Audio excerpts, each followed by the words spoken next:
routine. What's up, Halo, dog? Apa kabar? selamat malam. Long time no see.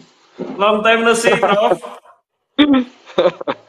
Apa kabar? Apa kabar? I'm Mari good, I'm kita good. bahas. Sorry, ini tadi kayaknya koneksinya agak terganggu nih tadi.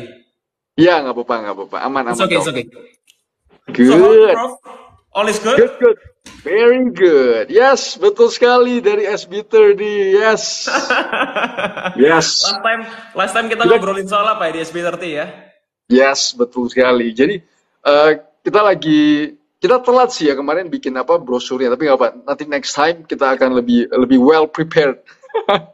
It's okay, Prof. That's Just okay, that's casual okay. talk. Gimana? Just casual talk. Yes, it's fine. Yuk, mari kita mulai. Kali ini kita bakal ngobrolin tentang puasa, Dok.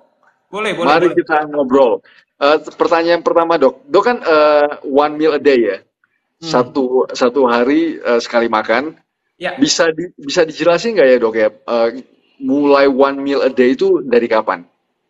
actually mulai one meal a day tuh dari pandemic sih, Prof. Gitu. Jadi, Oh, I started my fasting journey.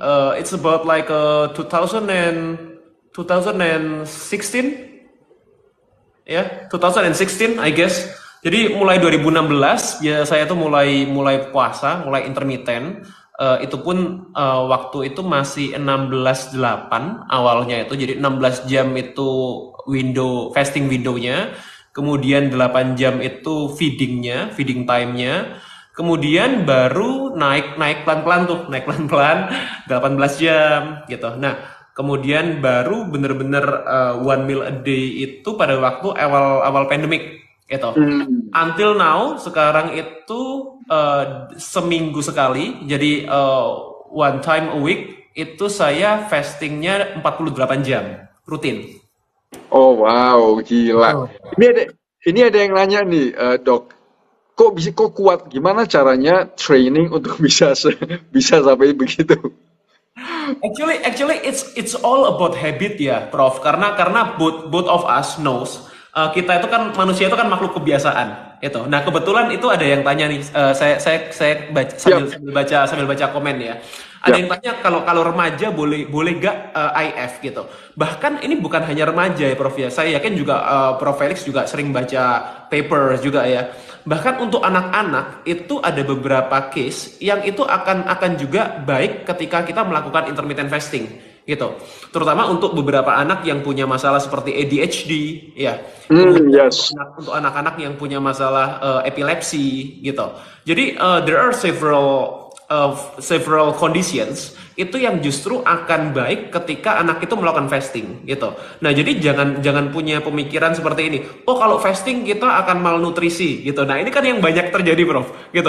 Banyak orang yang takut itu kalau kita fasting itu terjadi malnutrisi. Selain juga yang paling sering pasien saya itu ketika saya suggest untuk fasting, biasanya masalahnya gini, dok saya punya masalah asam lambung, nggak bisa Yes. puasa gitu. Nah itu is very very common ya, it's very common gitu. Nah kemudian selain masalah asam lambung itu tadi, biasanya kalau pada anak-anak itu mereka berpikirnya orang tuanya, wah kalau anak masih kecil jangan fasting lah, makan aja yang banyak, pokoknya makan apa aja biar pertumbuhannya tuh bagus. Nah masalahnya kalau kita bicara mengenai pertumbuhan itu kan tubuh kita itu kan butuh nutrisi, bukan butuh kalori. Oh, yes, yes, Gitu. yes, yes. Nah, ini yang saya selalu emphasize ke para pasien ya. Saya selalu bilang gini, porsi itu berbeda dengan kalori.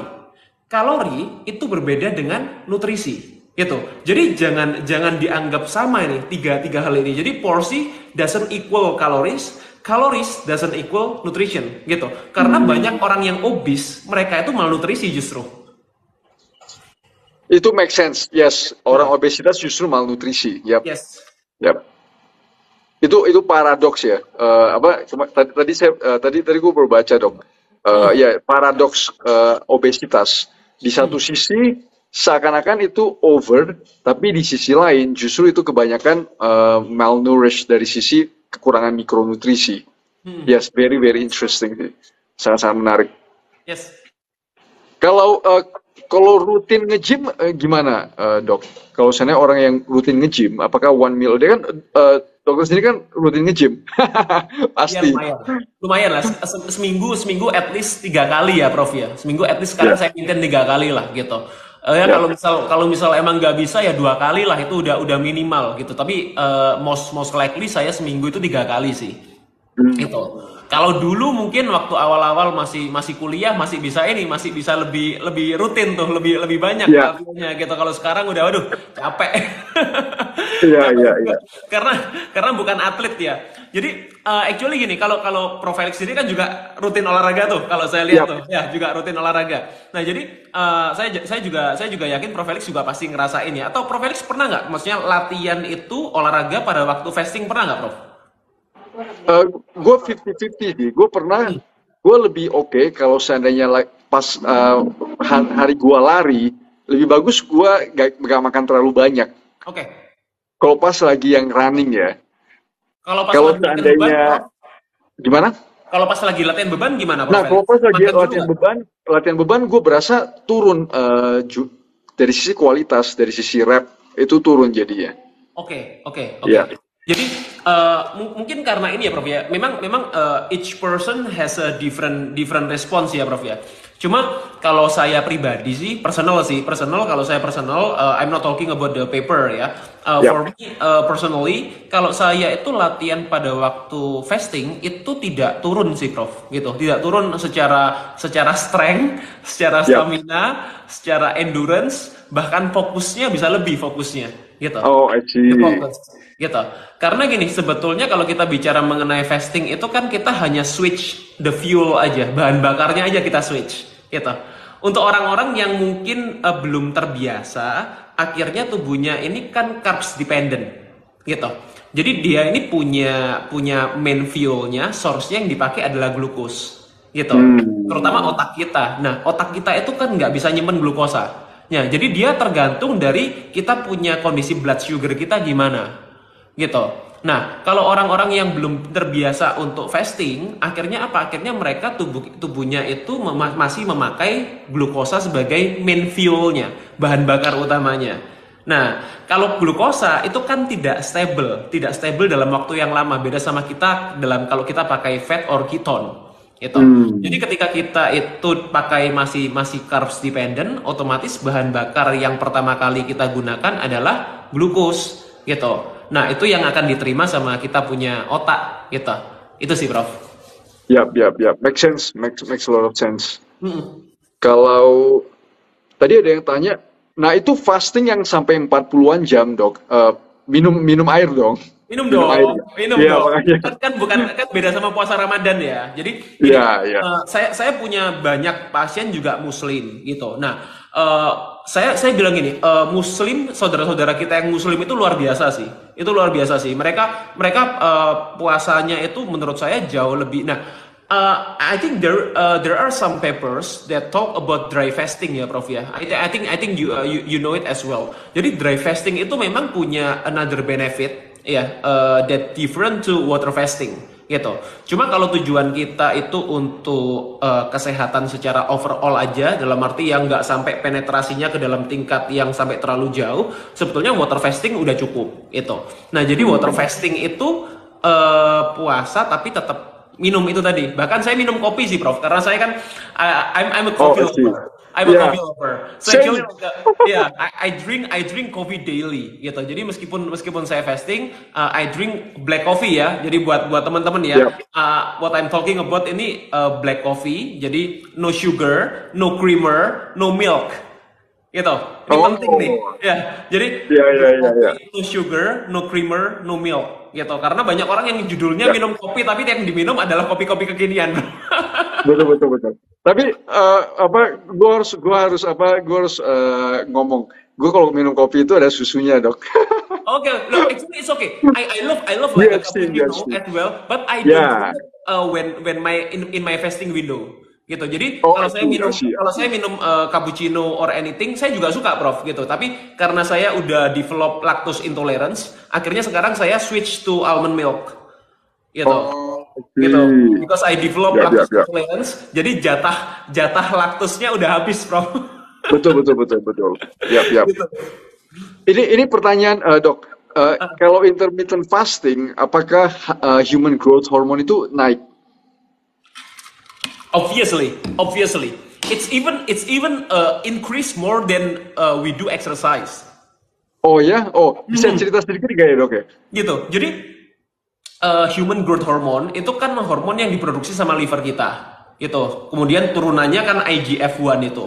Nah, kalau kita fasting itu akan meningkat karena dalam arti memang itu mekanisme tubuh kita untuk meningkatkan growth hormone itu dari kita punya liver yang sehat gitu. Karena liver itu kan dia kan melakukan phase 1, phase 2 detoxification and another stimulus of hormone production kita juga termasuk growth hormone itu tadi. Nah, ketika kita fasting, otomatis di dalam liver kita itu terjadi suatu mekanisme dia itu akan boost kita punya growth hormone itu. Nah, growth hormone itu sifatnya adalah muscle sparing gitu, muscle sparing protein. Nah, artinya apa? Meskipun banyak orang mungkin orang-orang yang exercise ya di sini, mungkin mereka berpikir, wah kalau saya fasting nanti saya katabolik nih. Ini banyak yang tanya sama saya kayak gitu, Prof. Gitu. Jadi they worry about the catabolic state gitu, which is sebetulnya katabolik itu kan mekanisme yang normal dalam tubuh kita. Jadi tubuh kita itu melakukan anabolik dan mengalami katabolik dan anabolik itu kan everyday. Gitu. Jadi nggak ada istilah kalau kita fasting terus kita akan deplet muscle-nya itu. Karena justru sebaliknya ketika kita fasting growth hormone meningkat, growth hormone ini sifatnya adalah muscle sparing protein gitu, dan dia justru akan meningkatkan kita punya muscle protein synthesis gitu.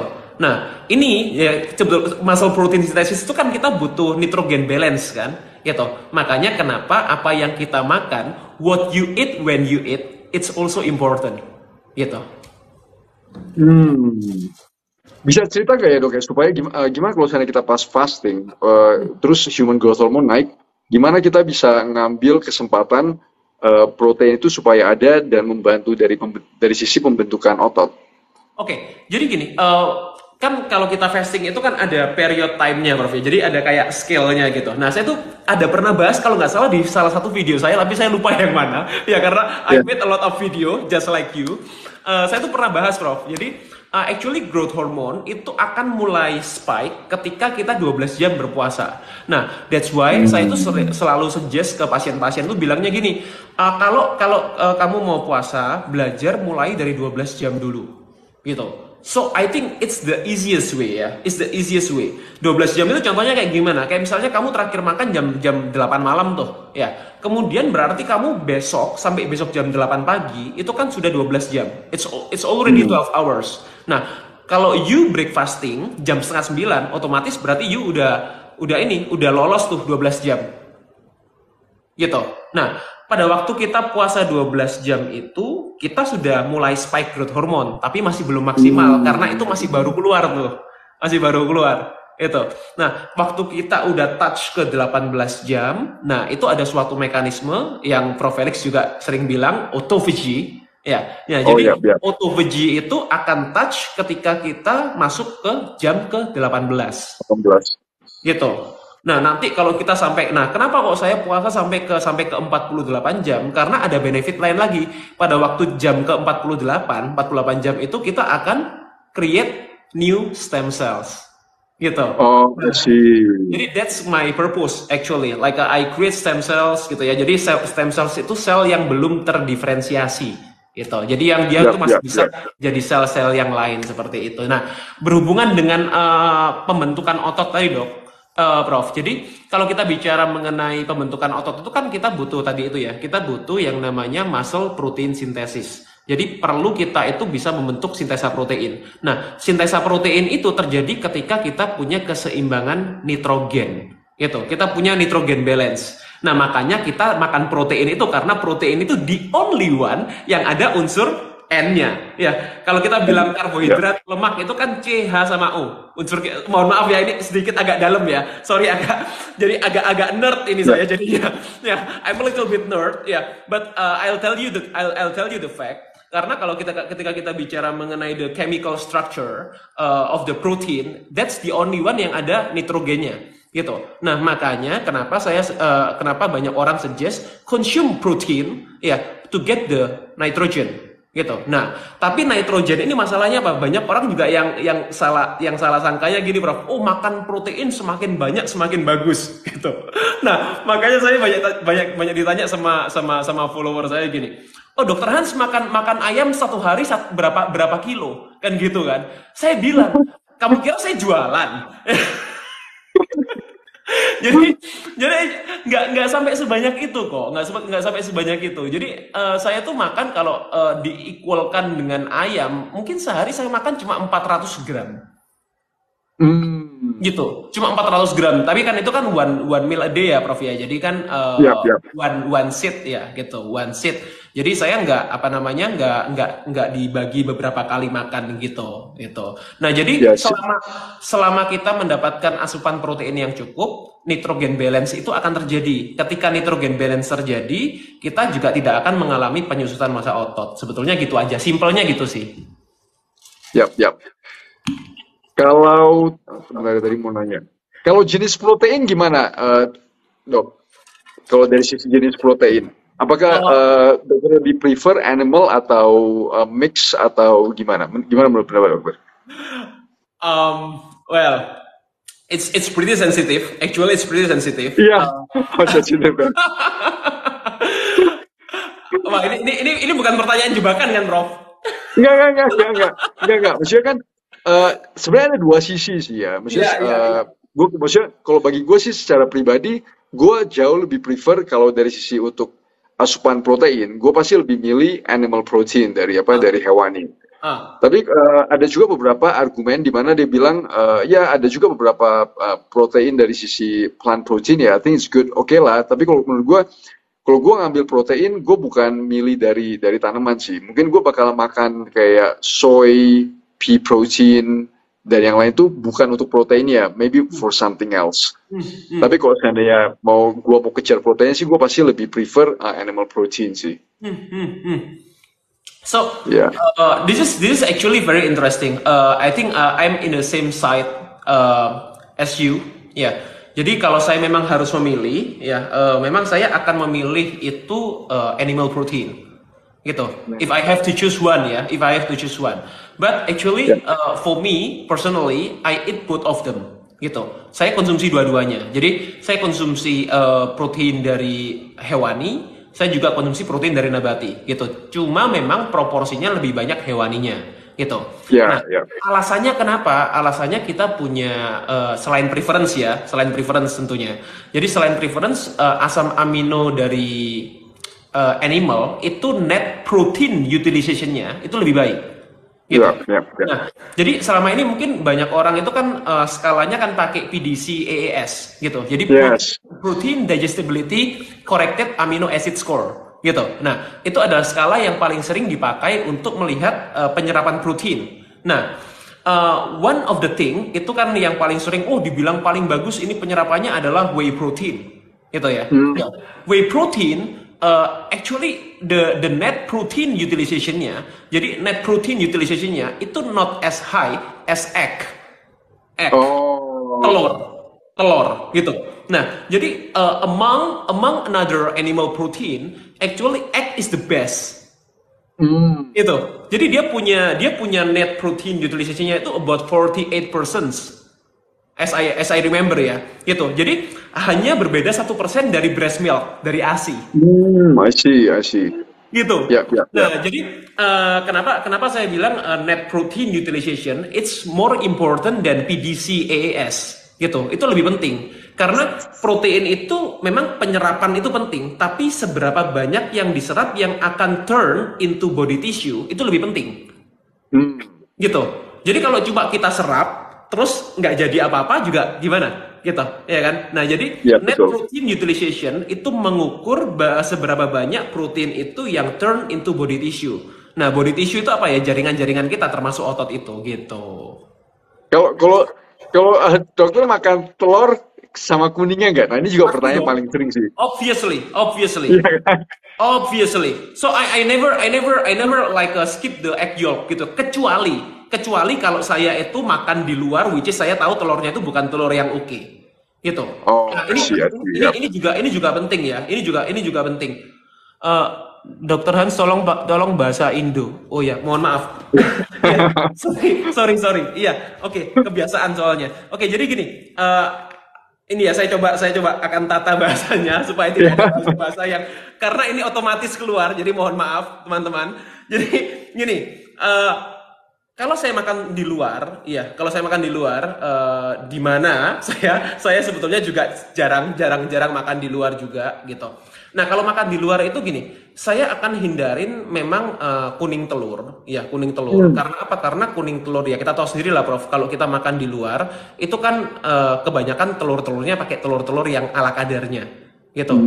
Nah, Hmm. sedangkan kalau saya konsum sendiri atau karena saya juga ada catering ya di Surabaya, jadi otomatis saya kan banyak sekali untuk apa namanya, untuk ambil telur organik. Nah, telur organik yang pasture raised gitu. Oh, I see. Ya, pasture raised gitu. Yap, Bukan yap, bukan yap. bukan bukan pasteurisasi ya, pasture raised. So it's different ya, sama bukan pasteurized yang Yap. pasteurisasi itu. Nah, jadi and by the way beda sama telur omega ya. Beda sama telur omega ya. Telur omega itu hanya pakannya aja yang berbeda. Jadi hanya warna kuningnya yang berbeda. Jadi telur organik atau pasture raised egg itu berbeda sama telur omega buat teman-teman karena banyak orang yang salah kaprah telur omega itu cuma warnanya aja yang dia berbeda. Telur itu sebetulnya sudah ada kandungan omega 3-nya semuanya gitu. Semua telur itu ada kandungan DHA-nya, ada kandungan EPA-nya gitu. Nah, jadi beda juga sama telur ayam kampung ya karena banyak juga ayam kampung sekarang yang diternak gitu, betul, pasture Ya, raised gitu ya. itu Jadi betul dari sekali sih. jelas. Jadi pasture raised gitu, bukan pasteurisasi. Karena kalau pasteurisasi itu kan di heat, dipanaskan telurnya gitu. Nah, jadi telur organik itu dia kan punya benefit yang jauh berbeda dengan kita telur-telur pada umumnya. Nah, kalau telur yang suntikan, nah otomatis hormon yang disuntik ke ayam itu akan lebih banyak mengendap pada apa? Pada bagian fatnya gitu. Makanya I kenapa see. kalau kalian makan ayam-ayam yang ala kadarnya, maksudnya itu bukan ayam-ayam yang organik, ayam-ayam horen, ayam broiler, saya sangat suggest jangan makan bagian lemaknya. Karena di bagian lemaknya itu dia akan tersimpan lebih banyak hormon-hormon yang suntikan tadi itu. Jadi bagian Make sense. sayap, bagian leher gitu. Nah, kenapa kok saya lebih prefer bagian dada? Meskipun secara preference memang saya lebih suka taste-nya bagian dada ya, gitu. Karena bagian dada itu kayak lebih keset gitu loh. Saya nggak suka makan Oh, yang kayak kelenyer-kelenyer gitu. Saya nggak suka. oh, I see. Gitu. I don't like. Saya nggak suka gitu. Saya nggak suka aja gitu. Jadi memang dari kecil dulu memang sukanya makan bagian dada gitu. Nah, tapi ternyata ketika saya I read the paper, ya ketika saya baca jurnal-jurnalnya memang seperti itu. Jadi ketika kita makan bagian lemak itu dia paling banyak menyimpan hormon itu tadi gitu. Makanya buat teman-teman yang makan ayam-ayam di luar gitu kan, kebanyakan ayam-ayam yang dipakai kan ayam horen, ayam broiler. Lebih baik jangan makan bagian-bagian yang berlemak kulitnya, sayapnya, apalagi kan kebanyakan suntik kan di bagian sayap sama bagian leher ya, gitu. Itu yang perlu dihindarin sih, gitu. Tadi kita Yap, ngomong yap. apa ya? Kok sampai ngomongin ayam ya? Saya sampai lupa. Telur. Telur. Terus terus tadi tadi ada yang nanya juga nih dok, gimana cara bedain telur itu loh? Maksudnya kalau tuh dapetin pasture raised eggs itu harus nanya kali ya. Kita harus nyari kali ya. Iya. Sebetulnya cukup banyak kok, Prof. Kalau di Surabaya aja udah cukup banyak tuh. Di Surabaya tuh ini ya buat teman-teman yang ada di Surabaya atau di kota-kota besar ya. Let's say kayak di Jakarta gitu ya. Because like my patient kan juga semua di seluruh Indonesia gitu. Jadi saya kebanyakan juga akan suggest mereka ke tempat-tempat memang yang dalam arti kalau supermarket itu supermarket yang kelas A gitu, Prof. Kalau di Oh, I Surabaya see. ini saya tidak di endorse ya. Jadi I'm just saying gitu ya. Saya cuma bicara aja di sini. Kalau di Surabaya itu di Papaya, Range Market, kemudian Hoki itu ya, itu beberapa tempat yang mereka udah provide ada ayam organik itu tadi gitu. Nah, jadi ayam organik itu ayam organik beda sama ayam ayam kampung ya. Jadi ayam organik itu dia bukan ayam kampung, tapi memang dia itu pakannya itu organik pakannya gitu. Yang membedakan Oh, adalah pakannya. Karena ini sebetulnya berlaku pada semua hewan ya. Sama kalau beef itu grass fed beef kan gitu, ya kan? betul. Nah, jadi hewan-hewan yang kita makan ini yang kita sebetulnya perlu perhatikan mengenai. Nah, tadi kan Prof Felix juga tanya saya mengenai animal protein, what's the difference ya, apa bedanya animal protein sama plant based protein kan gitu. Jadi Ya, hewani sama nabati. Sebetulnya gini, kita mau jadi vegetarian, kita mau jadi vegan bahkan ya, karena vegan beda sama vegetarian ya. Kita mau jadi vegan, kita mau jadi kita mau jadi non vegan, sebetulnya dua-duanya bisa sehat gitu.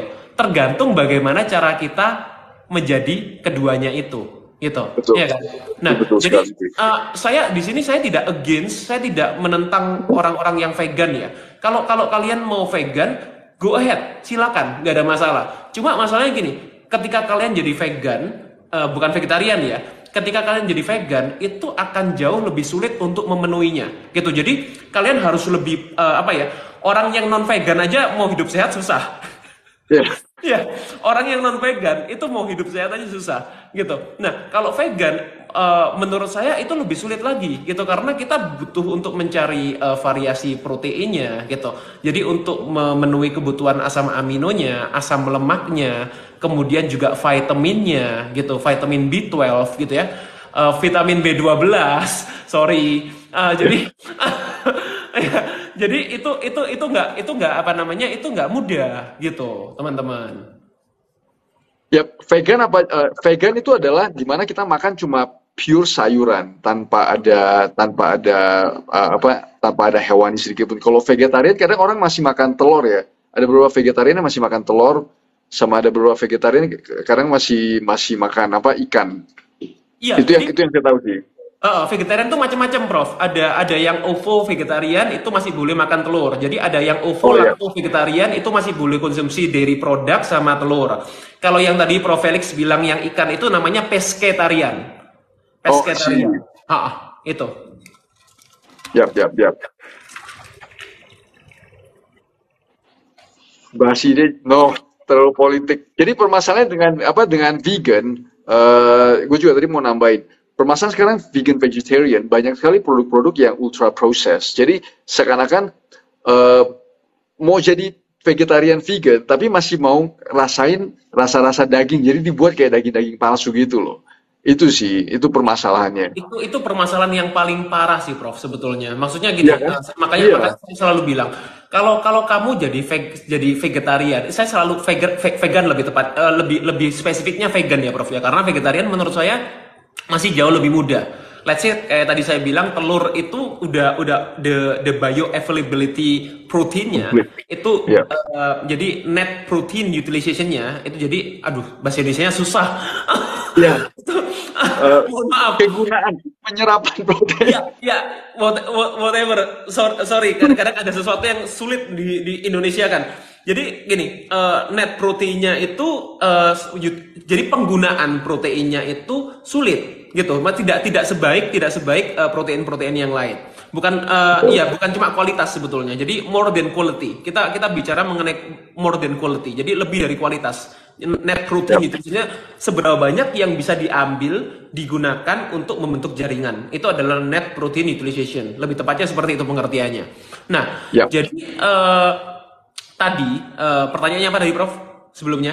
Yang daging palsu. Nah, Daging-daging palsu itu. daging sintetik itu kan banyak sekali chemicalnya gitu. Jadi bayangin aja deh, bayangin aja. Jadi gini, kalau kalau kita makan tempe atau kita makan jamur, kemudian tesnya itu tes daging, itu berapa banyak chemical yang dimasukin ke dalam itu, gitu. Nah, kebanyakan yang dipakai itu kan gluten, atau kalau bukan gluten itu soy protein isolate gitu. Jadi isolate protein kedelai gitu. Itu bahan yang paling banyak digunakan pada menu-menu vegan itu. Nah, kemudian setelah itu ditambah lagi dengan chemical itu tadi. Nah, beberapa waktu yang lalu kan ada sempat yang cukup naik itu namanya impossible Oh ya, impossible meat ya. impossible meat or beyond meat and Ya, Beyond Meat, there ya. are two, ini ada dua, jadi impossible meat sama beyond meat itu dua-duanya itu kan fake meat gitu, itu kan fake meat. Nah itu sebetulnya ya very very menurut saya very very bad sih gitu. Jadi kalau kamu memang tidak bisa atau kamu belum mau benar-benar untuk menjadi a good vegan atau menjadi seorang vegan yang mengatur pola makan benar-benar dari nabati, lebih baik jangan masuk ke vegan. Kecuali dengan alasan-alasan mungkin kepercayaan, agama, ya mau gimana, ya itu kan beda cerita gitu. Tapi kalau alasannya untuk kesehatan, menurut saya it's not wise, kurang bijak. Ya, ya. Nah ini juga tadi ada beberapa komen. Maksudnya menurut gue sih tadi ada yang komen kalau nggak kita makannya raw aja. Maksudnya kita makannya mentah. Maksudnya ultra processed itu bukan berarti makannya mentah, ngerti kan? Masak itu bukan berarti ultra processed. Banyak yang salah kaprah sih. Maksudnya ultra processed adalah penambahan pewarna, pengawet, bahan-bahan sintetis dan itu namanya ultra processed. Bukan berarti kalau lu masak kita itu ultra proses, maksudnya karena kan ada persepsi yang salah di situ. Iya, jadi mungkin yang perlu dibedakan itu processed food dan ultra processed food gitu. Jadi that's the difference ya. Itu bedanya ya. Iya. Sorry. Ya, jadi ultra processed food itu beda sama processed food. Nah, kalau kita bakar ayam itu juga processed food namanya, ya kan? Kita ngetim ikan itu namanya juga processed food. Kita ngerebus telur itu namanya juga processed food gitu. Nah, jadi yang tadi Prof Felix bilang itu saya sangat paham. Jadi mungkin banyak orang itu bingung, Prof, bedain antara makanan yang diolah dan makanan yang diolah dengan berlebihan gitu. Betul, Nah, betul. UHT itu barusan saya baca, kebaca barusan UHT ya. UHT itu ya betul, UHT itu ultra processed food sama gitu ya. Jadi yang sudah susu yang dibuat UHT itu apa sih? Ultra high temperature. Ya, ultra high temperature. Nah, artinya apa? Itu sudah dipanaskan dengan suhu tinggi. Bukan suhu tinggi, suhu yang sangat tinggi. Bayangin, ultra high. Ya, ultra high man. Ya, so ultra high temperature. Ya, nah artinya apa? Vitamin-vitaminnya akan mati gitu. Nah, kenapa kok tetap ada vitaminnya kalau kita baca di nutrition fact-nya? Karena itu adalah vitamin yang difortifikasi gitu. Itu synthetic vitamin. Ya gitu. Jadi vitamin yang sintetis itu beda sama vitamin yang kita makan dari sayur, dari buah asli gitu. Nah alternatifnya gimana ya dok ya? Kalau yang UHT, soalnya kan gue di sini juga susah dapat susu yang selain UHT. That's the problem. Jangan gitu. Anda kayak tinggal di kota terpencil saja. Enggak beneran. Enggak di sini. Gue emang tinggal di kota terpencil. Dok, di mana sih? Gue tinggal di Kamanjaya. Di mana sih? Sebenarnya ada sih. Sebenarnya ada peternakan susu, cuma agak sedikit meragukan. Jadi that's the thing. Kenapa? Nah, kalau pasteurisasi oke ya. Prof? Apa itu? Kenapa nggak ambil dari peternakan? Kenapa Prof Felix nggak ngambil dari peternakan aja, langsung tinggal diolah sendiri aja? Di sini susah sih. Di sini jarang ada peternakan susu. Surprisingly. Cuma yang banyak kebun Evi aja ya, Prof ya? Iya, betul sekali. Ya. Jadi kalau saya boleh suggest kalau memang susah dapetin, mending di change ke ini aja, Prof, ke plant based milk aja, Prof. Oh, gitu. malah recommended plant based ya. Di switch ke almond milk aja, Prof. Gitu. Oh, I see. Terus tadi ada yang nanya nih, ini menarik ini. Dari mana ya? Nah, tempe bener gak sih menurunkan testosteronnya laki-laki? No. Ya, bisa dijelasin nggak ya? Oke. No, jadi tempe itu beda sama tahu. Ya, tempe itu beda sama tahu. Nah, gini, ini juga memang cukup kontroversial. Ya, ini cukup kontroversial. Ini cukup sensitif pembicaraannya. Jadi tolong jangan dipotong-potong buat teman-teman. Ya, tolong jangan dipotong-potong. This is the problem with phytoestrogen. Ya, phytoestrogen. Jadi phytoestrogen. Nah, Fitoestrogen itu kan terdapat pada sebetulnya pada tanaman-tanaman terutama seperti kedelai gitu ya, kedelai gitu. Nah, makanya kenapa sumber dari kedelai ini yang paling penting gitu. Nah, kebanyakan kedelai sekarang itu kan GMO gitu. Nah, GMO itu gampangnya gini, rekayasa genetik. Sama seperti kalau semangka itu ada semangka tanpa biji. Kemudian kalau nanas itu ada nanas honey sekarang kan gitu. Ya, ini sepertinya pernah dibahas sama Prof Felix juga mengenai buah-buah. Saya Yap. waktu itu sempat sempat nonton juga salah satu videonya Prof Felix bahas mengenai buah itu sekarang manis-manis. Jadi beda dengan buah-buah yang dulu. Itu videonya Prof Felix tuh saya pernah nonton gitu beberapa Yap. beberapa waktu yang lalu gitu. Nah, it's very good gitu. It's very good explanation. Jadi saya pun juga setuju gitu. Jadi buah-buah yang sekarang itu banyak yang direkayasa genetik, banyak yang GMO, termasuk kedelai itu. Ya, jadi kedelai itu ketika dia GMO, dia itu estrogennya itu berbeda gitu. Nah, kalau fitoestrogen pada tanaman-tanaman yang tidak GMO, kedelai yang tidak di GMO, sebetulnya it's okay, nggak ada masalah gitu. Nah, tapi ketika kita dapatkan dari kedelai yang komersial gitu, nah itu kan mostly GMO, kebanyakan GMO. Nah, itu estrogennya yang akan bisa meningkatkan kita punya estrogen di dalam tubuh gitu. Nah, makanya sekarang itu banyak sekali pasien-pasien itu yang punya kondisi estrogen dominance. Hmm. Estrogen dominance. Nah, kebanyakan pasien-pasien itu akhirnya mengalami seperti endometriosis, PCOS, gitu. Nah, itu ya. Jadi itu terjadi karena apa? Karena kita punya estrogen, kondisi estrogen yang estrogen dominance, gitu. Nah, estrogen dominance itu bisa salah satunya yang paling besar diakibatkan karena kita mengkonsumsi makanan-makanan fitoestrogen yang GMO tadi. Nah, bedanya apa dengan tempe? Tempe itu kan difermentasi. Tofu atau tahu tidak difermentasi. Nah, kalau kita dapatkan yang fermentasi, itu efeknya, efek estrogeniknya itu akan much less, gitu, akan jauh lebih berkurang. Itu, makanya saya bilang kalau kamu tidak bisa kalau kamu nggak bisa dapetin kedelai atau soy yang organik, lebih baik kamu konsumsi tempe daripada tahu, gitu. I see. Yap, make sense. Kalau natto gimana? Sama, Dok, kalau natto itu kan Natto sama. fermentasi juga ya kan? Natto sama Prof. Jadi natto miso, ya natto miso tempe itu kan satu golongan tuh. Natto miso Yap. tempe itu kan sama-sama dari kedelai. Cuma kalau natto miso kan memang kan lebih khas Japanese lah, gitu. All is good, all is good. And semua dari natto miso tempe itu kan juga mengandung probiotik. So I think it's very very good. Yap. Oncom? Oncom not that recommend sih, Prof. Dia. Yap. Karena dia kan udah second ini ya, second fermented ya, gitu. Oh, I see. Kalau menurut saya tempe better sih daripada oncom. Makanya bisa tumbuhin rambut. Kenapa, Prof? Makanya bisa tumbuhin rambut gua, bro. Dok. Prof Felix maksudnya? Atau ada Iya, yang tanya nih? ada yang nanya tadi. Oh, sebetulnya kalau untuk pertumbuhan rambut itu yang paling penting sih vitamin B, ya vitamin B kompleks. B ya? Ya, B kompleks ya? B Oh, I see. kompleks gitu ya, vitamin B kompleks, kemudian vitamin D ya, vitamin D, kemudian sama zinc. Itu yang penting gitu. Jadi untuk pertumbuhan rambut lebih optimal itu vitamin D, vitamin B kompleks B sama kompleks. zinc gitu. Oh, I see. Itu. Cuma jangan lupa penyerapannya juga gitu. Karena kalau kita konsumsi vitamin banyak tapi kita punya asam lambung jelek, itu nah itu juga juga percuma, penyerapannya kan juga nggak bisa maksimal.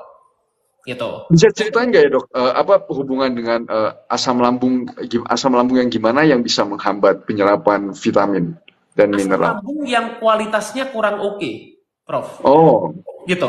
Jadi kita punya asam lambung, ya itu kan pH-nya kan normalnya adalah 1,5 sampai 3,5. Itu, ya. Jadi pH-nya asam lambung kita itu kan 1,5 sampai 3,5. Nah, artinya kalau kita itu pH-nya di atas itu, ya kalau pH-nya kita itu di atas 3,5, itu kita bilang penyerapannya nggak baik karena asam lambungnya kualitasnya kurang asam. Itu, kualitasnya kurang asam. Nah, asam lambung kita itu dia yang akan trigger kita punya asam empedu. Ya, dia yang akan trigger kita punya enzim di pankreas. Gitu. Nah, jadi kalau kita punya asam lambung yang kurang baik, akhirnya apa? Penyerapan nutrisi kita juga kurang maksimal. Gitu. Apa yang menyebabkan kualitas asam lambung kita yang harusnya asam tiba-tiba jadi naik pH-nya ya, Dok? Banyak. Banyak. Salah satu yang paling sering ya adalah konsumsi obat mah. Gitu. Hmm. Jadi itu yang bikin masalah paling sering pada pasien. Karena apa? Karena itu adalah obat yang paling laris. Ya, obat yang paling laris. Jadi mah itu kan banyak ya. Maksud saya obat mah itu kan banyak. Ada yang antasida, ya antacid, ada yang golongan PPI, proton pump inhibitor, ya. Ada yang H2 blocker, ya histamin 2 blocker, gitu. Jadi kan golongannya itu kan macam-macam. Jadi itu punya farmakokinetik yang berbeda. Jadi farmakokinetik itu apa ya? Jadi cara kerja obatnya itu berbeda, gitu. Ya. Jadi cara kerja obatnya ya, mungkin buat teman-teman yang ada yang di bidang farmasi mungkin bisa jelasin nih di sini, ya kan yang apoteker tuh. Itu kan lebih paham mengenai farmakokinetik, farmakologinya gimana. Nah, jadi ketika kita konsumsi obat mah apapun jenisnya, entah itu antasida, entah itu golongan PPI, entah itu golongan H2 blocker tadi, nah semuanya itu bisa menurunkan kita punya kualitas asam lambung. Jadi kualitas asam lambung kita yang awalnya asam itu menjadi tidak asam, gitu. Ya, lansoprazol itu golongan ini, golongan yang tadi itu golongan PPI, ya. PPI. Golongan PPI. Jadi obat-obat mah, ya. Buat teman-teman yang sering konsumsi obat mah, itu yang akan menurunkan kita punya quality dari stomach acid kita, asam lambung kita. Itu Prof. Yang hal yang kedua adalah junk food. Gitu. Junk food juga sama. Itu juga akan menurunkan kita punya kualitas asam lambung. Yap. Jadi ini kan semua kebanyakan dari permasalahan GERD kemarin gue juga sempat ngobrol dengan dokter spesialis penyakit dalam dokter Jeff ya. Juga permasalahan dengan asam lambung dan GERD ini kayak seakan-akan udah umumnya luar biasa ya. Kayak kemana-mana kita nanya pasti ada permasalahan dengan asam lambung. Dan maksudnya kan betul-betul kelihatan dari sisi lifestyle. Dokter bisa jelasin sedikit ya, maksudnya gimana cara dari sisi lifestyle itu sangat-sangat mempengaruhi permasalahan GERD di sini. Oke. Prof Felix bisa dengar suara saya jelas ya? Soalnya tadi sempat kayak putus-putus gitu suaranya masuknya. Boleh ini Prof, boleh tes voice. Tes voice kayaknya sorry. Tadi kayak kresek gitu, terus kayak putus-putus gitu. Iya itu, putus-putus tadi suaranya, Prof. Putus ya? Gue yang putus-putus ya? Iya, sorry. Suaranya Prof. Felix kayak tiba-tiba. Gue coba ini. Oh. Sebentar ya. Iya. Ada yang bilang kok tanya. Gue pakai warna ini, man. Bentar, gue coba. Iya, it's okay, Prof. It's okay. Sambil saya baca-baca ini ya, komen ya buat teman-teman ya, supaya waktunya juga efektif. Tes. Udah. Ya. Udah. Dok, saya lagi hamil, asam lambung saya naik terus, jadi kesulitan untuk makan karena mual dan muntah. Nah, itu kalau itu pengaruh hormon, ya. Jadi itu pengaruh hormon prolaktin, ya, pengaruh hormon estrogen gitu. Itu karena meningkat pada waktu kehamilan itu wajar, ya. Jadi itu memang dalam arti salah satu ya tantangannya ketika hamil itu banyak sih. Preeklamsia gitu, kemudian juga rasa mual dan lain-lain. Makanya pola makannya lebih diperhatikan gitu ya. Jadi mungkin next time ya Prof, kita karena mungkin buat ibu-ibu hamil nih ya, kita mungkin next time kita bahas mengenai makanan-makanan buat ibu hamil tuh ya. Jadi makanan di trimester pertama, trimester kedua, trimester ketiga itu penting. Penting diperhatikan karena di tiap waktu itu, tiap trimester itu ada nutrisi yang spesifik yang dibutuhkan. Mungkin next time deh kita bahas ya. Supaya kita hari ini lebih spesifik obrolin mengenai intermittent fasting ya Prof. Siap. Ya. Prof Felix suaranya udah aman? Ya. Gimana, masih goyang nggak ya? Masih goyang nggak? Kok kayaknya Atau udah mendingan? masih masih jelek ya, Prof ya? Ah, kok kayaknya masih jelek sih. Soalnya Masih suaranya jelek Prof. ya? Nah, Shit, nah, nah, sabar ya. nah, ini udah Sa- getting eh, ini udah getting better. Mungkin sinyalnya, Prof ya. Agak agak delay. oh, oke, oke, oke. Good, Agak good, agak good, good. delay, Prof. Agak delay, Iya, Prof. iya. Agak delay. Agak delay, oke, oke. Iya, iya. Now is good. Now is good. Malah ini gue tadi pakai wifi. Oh, oke, that's good, that's good, that's good, Ya, that's ya, good. Ini udah. dok bisa ngasih solusi gak ya bagi teman-teman yang struggling dengan masalah asam lambung dan GERD? Bisa kasih solusi kira-kira practical solutionnya gimana untuk apa? Untuk pelan-pelan memperbaiki asam lambung itu, dok? Gini, jadi sebetulnya asam lambung itu kan masalahnya is very very kompleks ya, Prof. Very kompleks, gitu. Orang taunya selama ini kan cuma ngomongnya mah, gitu, mah. Which is mah itu kalau kita bilang di medis nggak ada penyakit mah. nggak nggak ada penyakit mah itu nggak pernah kita diajarin ada penyakit mah. Jadi yang ada itu apa? Dispepsia. Iya, dispepsia pun ada dispepsia yang fungsional, ada dispepsia yang organik. Kemudian gastritis, kemudian IBS, kemudian peptic ulcer, kemudian GERD, ya kan? Nah itu tanyanya adanya apa dong? Itu saya sebutin semua itu. Ya, nah jadi kalau kita punya masalah lambung itu sebetulnya banyak sekali jenisnya itu. Nah, mungkin selama ini yang paling sering itu kan masalah paling banyak ya, Prof ya. Paling banyak itu memang GERD gitu. Nah, GERD itu kalau dibiarkan lama-lama akan develop into LPR gitu, laryngopharyngeal reflux. Itu juga banyak sekali pasien-pasien saya seperti itu gitu. Jadi Di sini awalnya ya. GERD, ya, awalnya GERD dibiarin lama-lama LPR. Nah, LPR itu akhirnya apa? LPR itu di sini ya. Di sini dia itu kayak keluar lendirnya. Ya, keluar lendirnya terus-menerus gitu. Jadi nggak batuk tapi keluar lendirnya gitu. Nah, itu yang kita bilang berarti itu udah skalanya udah ke LPR gitu, laryngopharyngeal reflux itu. Nah, jadi masalah lambung itu banyak. Tentunya kalau sekarang makanya kenapa saya selalu bilang kalau memang punya masalah yang cukup kronis ya sudah lama, saya akan saran untuk konsultasi pribadi gitu, konsultasi personal gitu. Karena kalau saya jawab di sini, ini kan masalah tiap Iya, orang susah. bisa it's very variety, ya kan? Sangat Betul, sangat betul, sangat betul. sangat ini sangat personal gitu. Nah, jadi kalau memang masalahnya GERD, let's say kayak tadi saya bilang ya, kebanyakan yang asam lambung naik, acid reflux itu mostly adalah GERD. Mostly adalah GERD. Nah, pola makannya seperti apa? Yang pertama adalah fasting. Wah, Oh, ya. Jadi ini pas banget ya, pas banget dengan topik kita malam hari ini. Jadi caranya gimana untuk mengatasi GERD? Caranya untuk mengatasi GERD adalah fasting. Gitu. Nah, kenapa kok fasting? Kenapa kok fasting? Karena pada waktu fasting, pada waktu puasa, kita memberikan kesempatan lambung kita untuk memperbaiki sel-selnya, untuk memperbaiki kualitas asam lambungnya. Ibaratnya kalau kita itu apa ya? terus.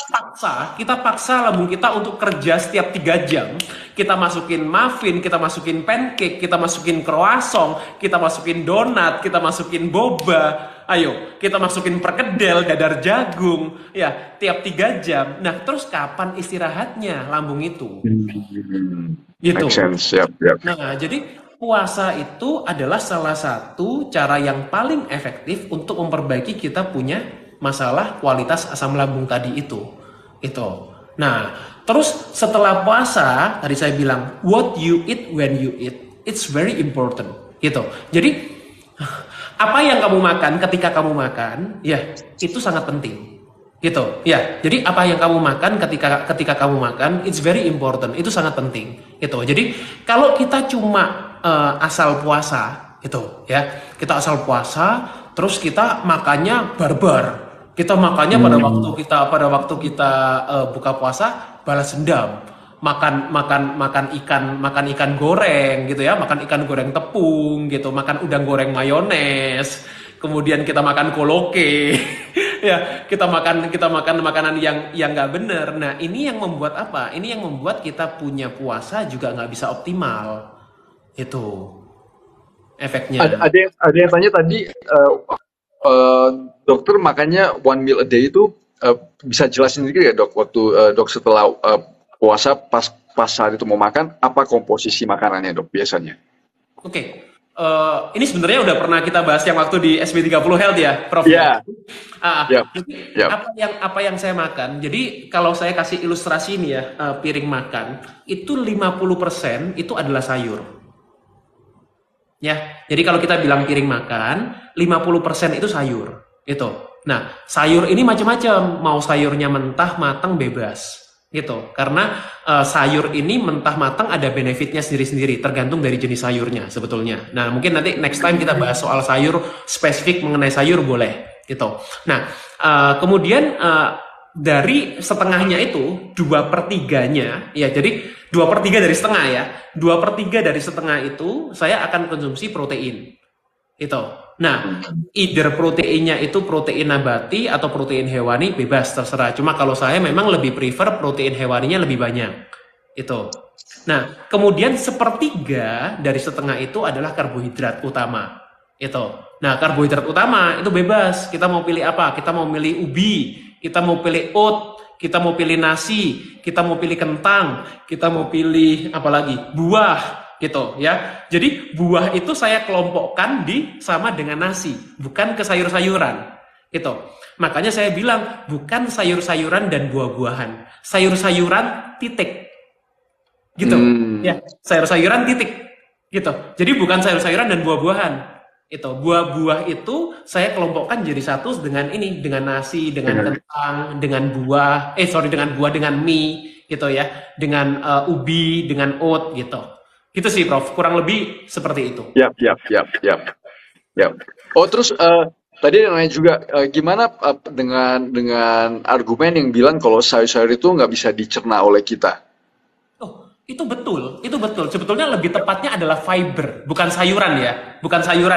Jadi tolong dibedakan antara fiber dan sayuran itu dua hal yang berbeda.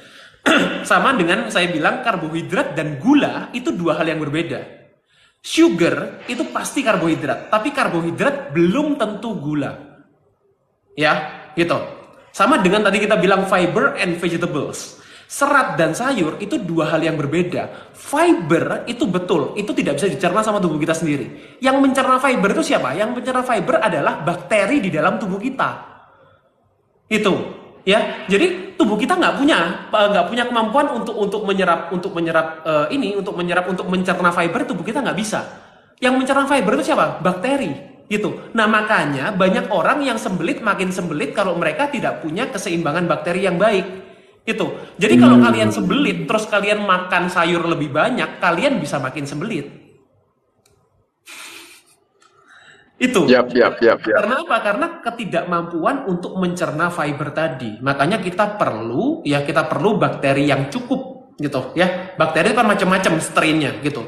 Manusia itu adalah makhluk bakteri. Ya, jadi kita punya triliunan bakteri di dalam tubuh kita gitu. Kita ini bakteri hidup. Ya, kita ini bakteri hidup. Gitu. Nah, jadi kalau kita tidak bisa menjaga, sebetulnya studi di luar itu is very very good ya. Saya yakin juga Prof Felix juga very updated ya. Jadi kalau studi di luar itu yang dibicarakan sudah microbiome ya, mikrobioma, gut microflora gitu, brain gut connection gitu. Jadi there are many good topic gitu. Kalau orang sini yang dibahas apa? Pak, kalori. Betul. I'm sorry guys. Ya, betul sekali. Ya, calories. Ya, jadi orang sini mentok-mentok yang dibahas kalori, gitu kan? Jadi kalori is everything, kalori is just a calorie, gitu. So ya gimana kita mau sehat gitu loh? Kalau yang kita bahas itu is just about calories in, calories out kayak gitu. Iya. Ini ada yang nanya juga dok. Gimana kalau seandainya bagi yang tadi dia udah susah BAB nih, udah makan sayur, udah makan fiber, tapi masih susah BAB. Berarti kan ada sesuatu dari sisi gut microbiome itu yang belum benar. Gimana cara kita itu pelan-pelan benerin ya? Gini. Jadi makanya kalau yang penting itu kita addressing the problem. Kita temukan akar masalahnya apa. Kalau orang yang susah BAB itu kan penyebabnya banyak, Prof. Sebetulnya banyak, ya. Jadi kalau kita susah BAB itu bukan kalau memang kamu kurang makan serat, ya buat teman-teman yang memang kurang makan serat, Apakah bisa susah BAB? Bisa. Bisa, Hmm. gitu.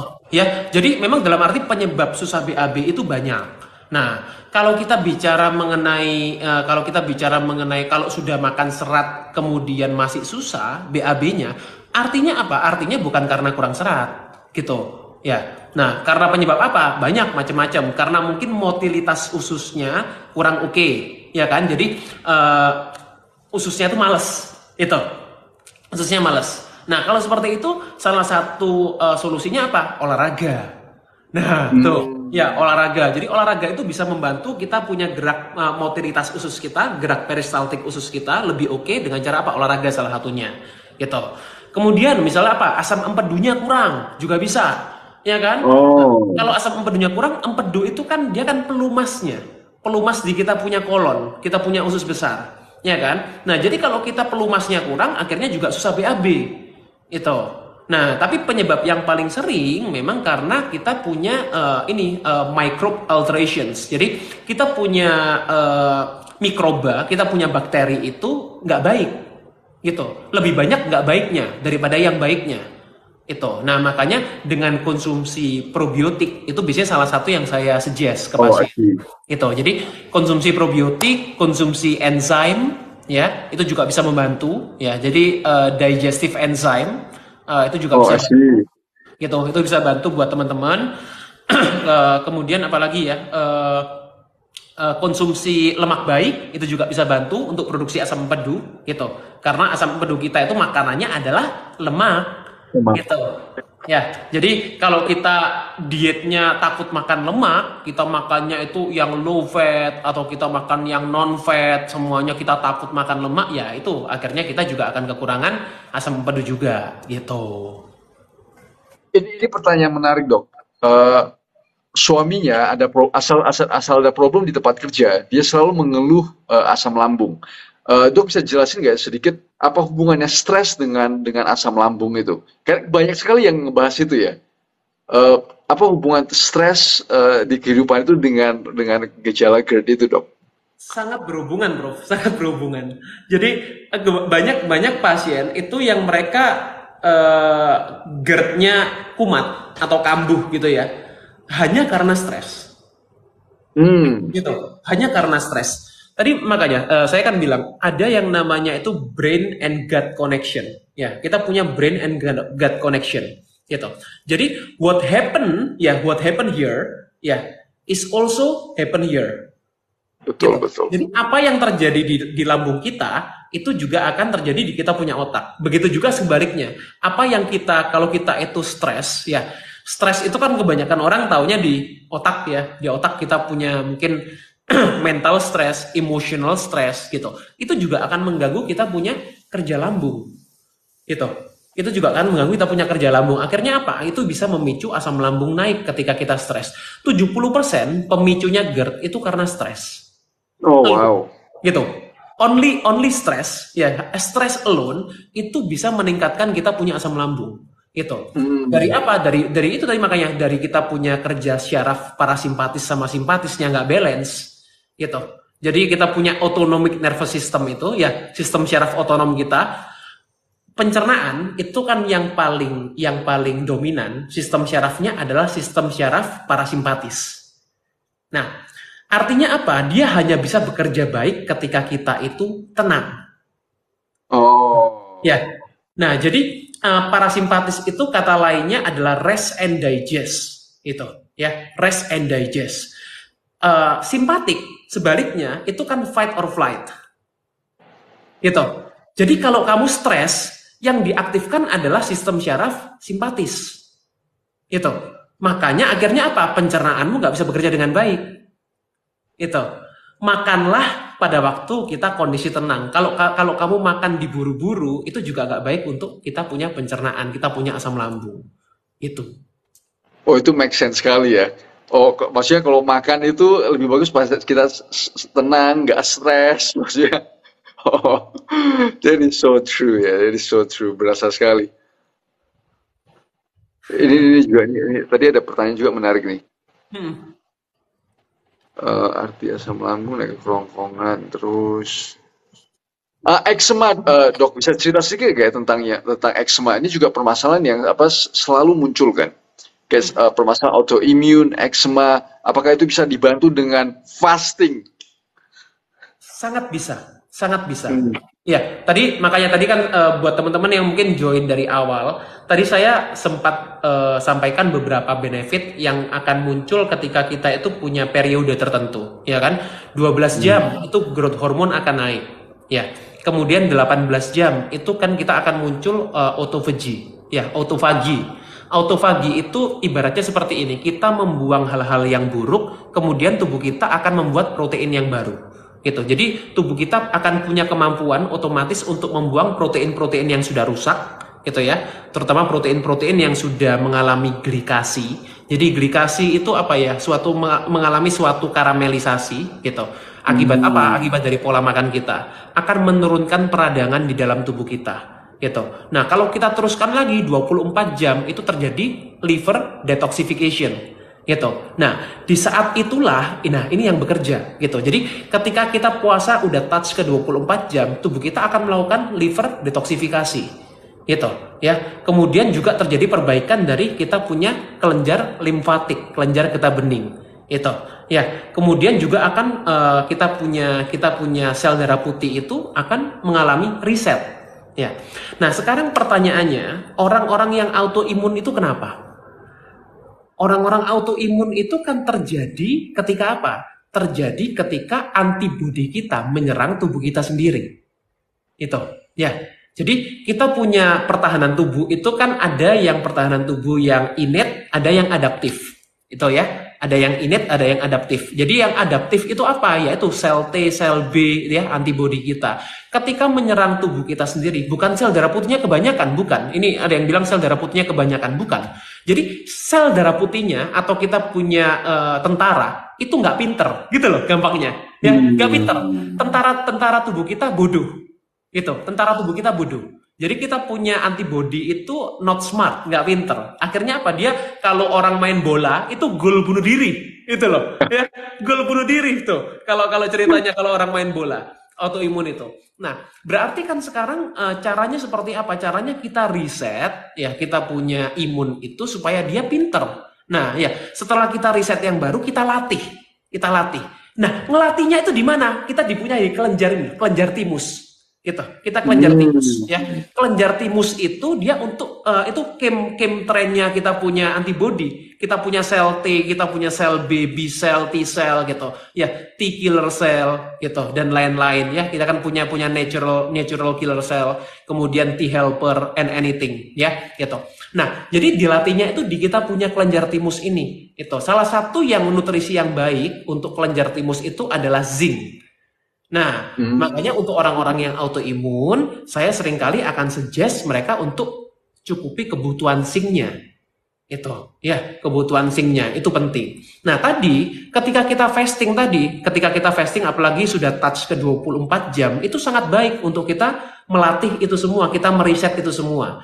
Makanya untuk orang-orang yang autoimun itu juga bagus untuk melakukan fasting karena apa? Yaitu mengalami siklus tadi itu. Kita mengalami benefit ketika kita fasting dari 24 jam itu. Kalau yang belum bisa 24 jam gimana, Dok? Belajar.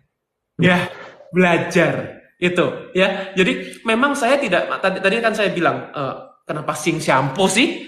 Kenapa shampoo sih? Kenapa shampoo sih, guys? Tolong, guys.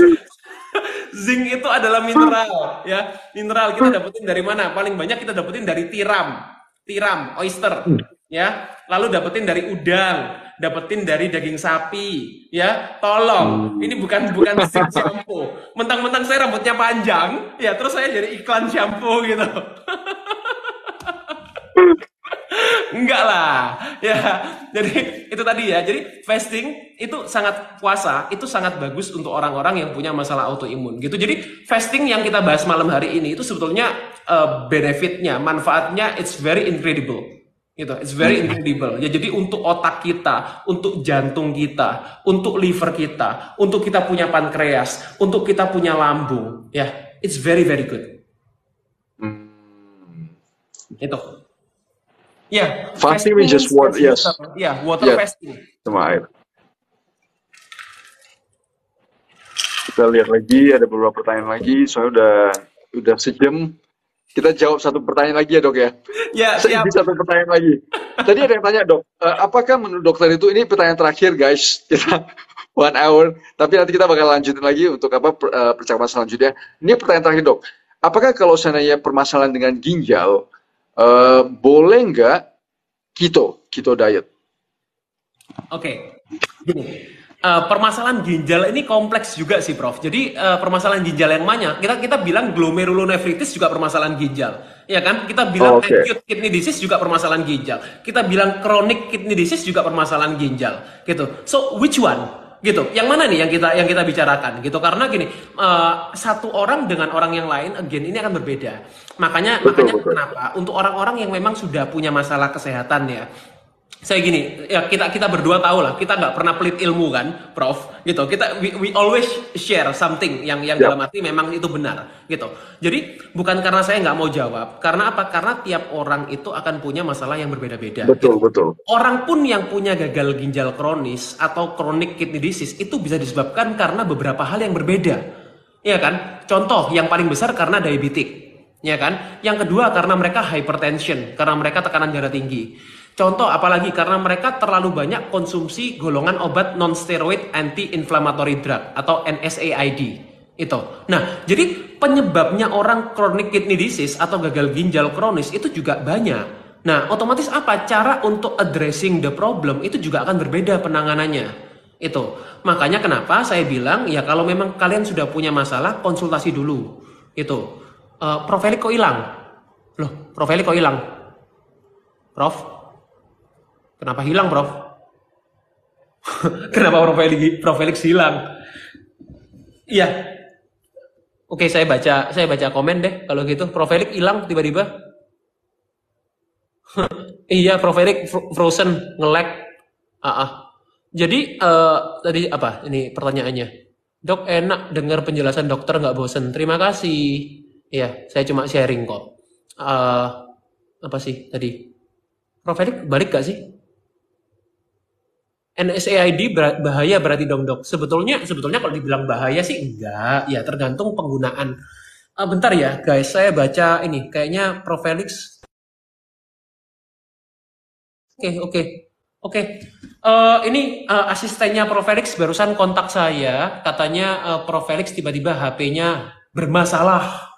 Gitu. Ya, jadi mungkin karena ini yang mengundang saya adalah Prof Felix ya, buat teman-teman ya, kita akan bahas next time ya, supaya saya nggak ngobrol sendirian nih di sini ya. Jadi Prof Felix hilang.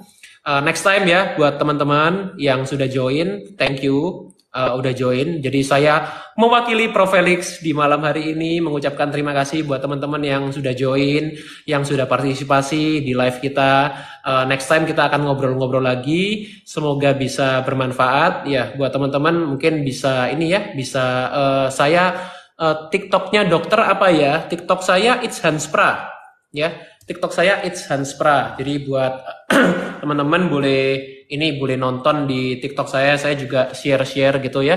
Mau di YouTube saya juga boleh. YouTube saya SB30 Health gitu. Kalau buat teman-teman yang mau belajar, ingin dengerin yang seputar kesehatan.